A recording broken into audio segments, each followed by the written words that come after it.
The Virtuoso sharpens the power of their mind into deadly psionic blades. Unlike traditional Mesmer illusions, they wield these directly as magic projectiles.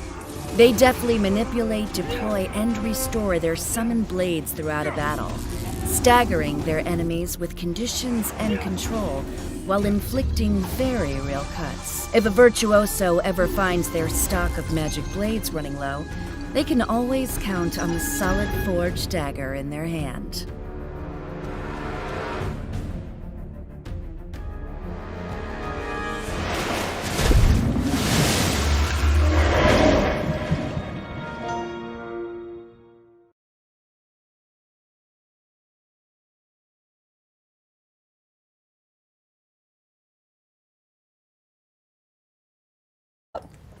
Yeah, so Carl gave a great preview. There's a few more things we want to touch on. Obviously, we have the traits to go over. There's a little bit to touch on the profession mechanic, a little bit to talk about in the dagger skills. So let's just hop into it. For all the theory crafters out here, this character has 2,120 power, so keeping you guys on your feet, it's a little bit different. So keep that in mind when looking at skill facts. So the one kind of important note here that I don't believe Carl mentioned in the video is that we're going to see the blade mechanic is again very different from clones. Clones are kind of tied to a target. They kind of dissipate when you leave. Blades are not going to have that same problem. You're going to be able to carry them with you as you move between fights. So I'm just going to run all the way out here and eventually get out of combat, and we're going to see that I still maintain 5 blades. So this is kind of really going to shift the possibilities for Mesmer, who is typically used to, you get into combat and you need to build up some clones to get that maximum shatter damage. But here's an opportunity to have those already in place from maybe a different fighter. You just build them up while you're running around, and then you can just hop into a fight, already 5 blades stocked, and fire off maximum damage shatter. So that's a pretty interesting thing. I'm just going to cover some tool tips real quick. Carl went over all these, but again, we actually have the power number here, so get out your spreadsheets and calculate these power coefficients. I won't stay too long. You guys can catch it in the VOD because we've already talked about these skills. I do have one more trick to show on Blade Call. Carl talked about how Blade Call, it's kind of that boomerang projectile. It comes back when it hits a wall. So if you're right next to a wall, then you have that much quicker return time. It's a little bit more difficult to avoid or more easy to confirm all of your damage. If you don't have a wall handy, the ground's also pretty close to a wall, so you can just detarget, throw these into the ground, and that's going to really speed up the return time of this ability. Much more realistic to confirm that off of a crowd control, either from yourself or a teammate. This is going to make you just that much more likely to maximize your Blade Call damage if you feel the need to. So I think I caught all these tool tips. If not, there you go. Real half-second durations. Get to that print screen APM going. And cover some more tooltips over here. I believe we missed the tooltip for the stun break here, Psychic Force as well. This is that powerful knockback cooldown that Carl showed. Might Fury, this is also the stun break. So a little bit higher cooldown, but this is a pretty powerful kind of potentially fight shifting, break a stun and set up myself with the CC as well. Pretty powerful skill. That is the stun break of the kit. And I believe we have one more utility in here to get a power coefficient on. There it is, Sword of Decimation. And 1,000 cuts, of course. So outside of that, let's hop into the traits. These were totally done before the video. Some people speculated the traits weren't done yet, that's why we didn't show them. That's not true. We just, I don't even know what the reason is why we didn't show these before, but the traits were totally already prepared. So let's just run through the minors real quick. We're going to see Deadly Blades. Blade skills inflict vulnerability on critical hit. So similar to the Harbinger, we're going to see a few different possible playstyles for the Virtuoso that are kind of outlined through in the traits. We're going to see the possibility to see power damage or condition damage, and alternatively a little bit of more utility-focused traits. Deadly Blades kicks it off as kind of this trait that can slot into any build. Blades inflict vulnerability. So this is referring to any skill that has the Blade skill fact, Flying Cutter, Blade Call, Unstable Blade Storm. There's a lot of them. But any of these skills, as they fire blades, they are going to trigger that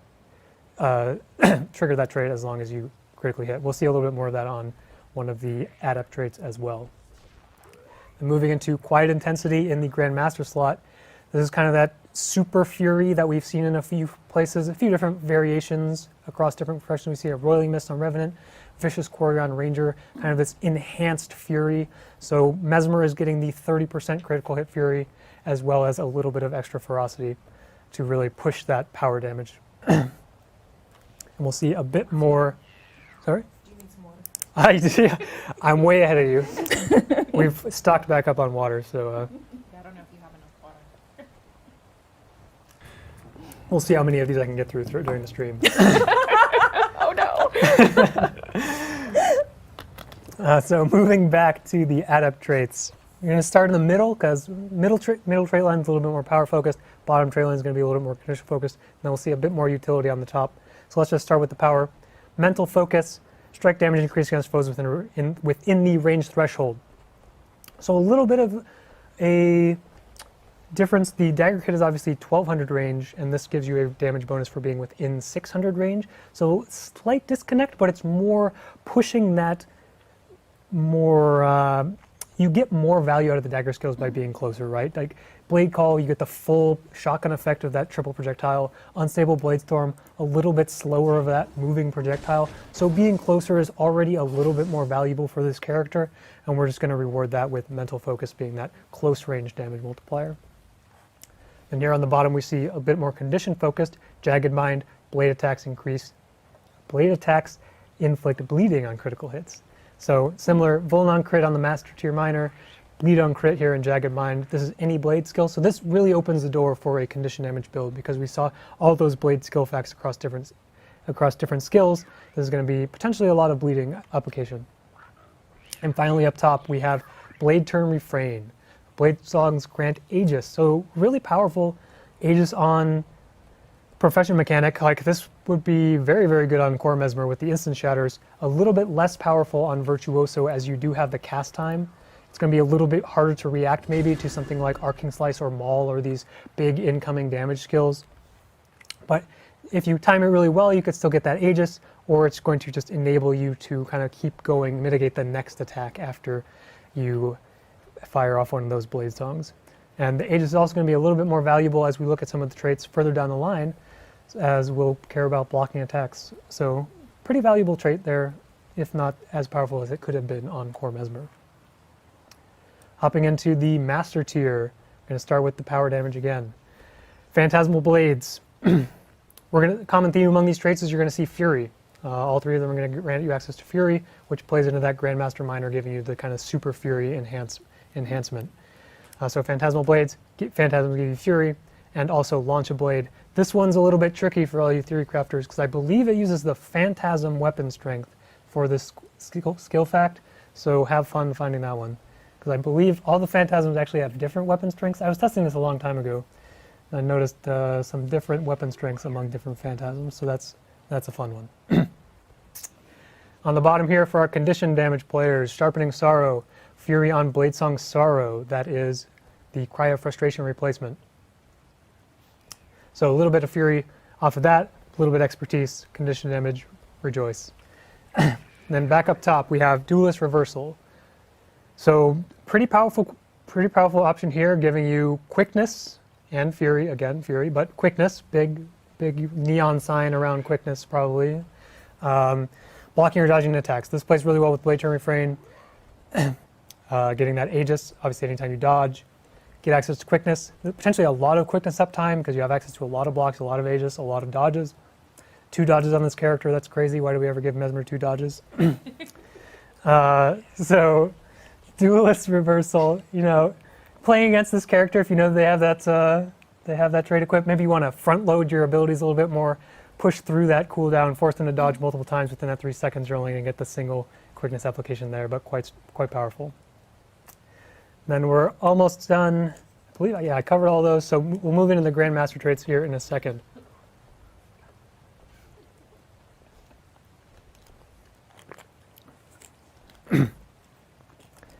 So we're going to see another common theme amongst all 3 Grandmaster traits is that they're all going to be pushing that blade generation or clone generation that Mesmer really wants to see, and especially Virtuoso as we've increased the cap up to 5, really looking for even more access to clones or blades in order to push those kind of full power shatters. Starting off up top, we're seeing Psychic Riposte. Block or dodge is going to stock a blade. So this, and something we're going to see here is that these are probably a little bit above rate again to some of the other clone generation traits that you see on core Mesmer. Compare this to something like Deceptive Evasion, where on dodge you get a clone. Obviously that one doesn't need to actually successfully dodge an attack, but every dodge gives you a clone with Deceptive Evasion. Psychic Riposte, you get dodging an attack or blocking an attack, so quite a bit of clone generation is possible with Psychic Riposte. You also get a little extra blade throw in there, get some trait triggers, why not? But I think the big value of this trait is going to be the amount of blades that you can potentially generate, especially looking at traits like Blade Turn Refrain, looking at the block coming out from Blade Turn Requiem, and obviously just dodging well. As long as you're dodging attacks, you're going to be able to generate a lot of blades. And you can also just run Deceptive Evasion with this as well, generate multiple blades per dodge. Really powerful option. This is going to potentially create a lot of shatter potential for this character, blade song potential. Why not? Interchangeable. I'm going to say clone every time. I'm going to say shatter every time. Blade turns, clones, blade songs. It's all very confusing, but it's all mechanically, we all know what we're talking about here. Then moving into the middle, we have Infinite Forge. So this one is a little bit less bursty. This is more of like a more sustained clone generation trait. Over time, just being in combat, you are going to be able to build up some amount of blades. This is every 3 seconds up to a threshold. So there's a little bit of play here where you're not going to be able to immediately burst up to 5, you're not going to be able to burst up to 3, or if you are doing that with other sources, you're going to lose some of the value from Infinite Forge. But if you're looking for more of that deliberate, a little bit slower paced, really just maximizing your clone generation, as you sit here with Infinite Forge building up clones, you're going to have access to the ability to shatter pretty frequently for a solid amount, and you can also stack, like bring in your decoy or mirror images. Once you get up to that 3 threshold, burst up to 5, fire off your blade song, and get a lot of value off of that.